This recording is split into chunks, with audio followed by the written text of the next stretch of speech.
You ask Tiger to calculate. This deals with linear inequalities with one unknown. The final result is m smaller than 50. Let's solve it step by step.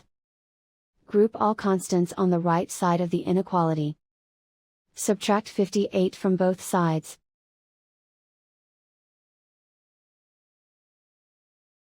Simplify the arithmetic.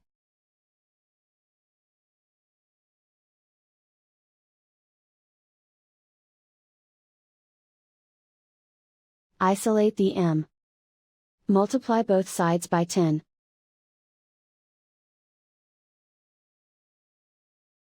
Group like terms.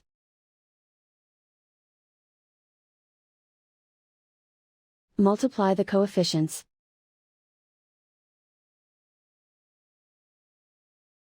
Simplify the fraction.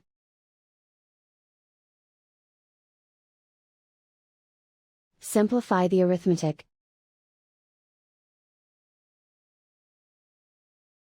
Plot the solution on a coordinate grid. And so the final result is m smaller than 50.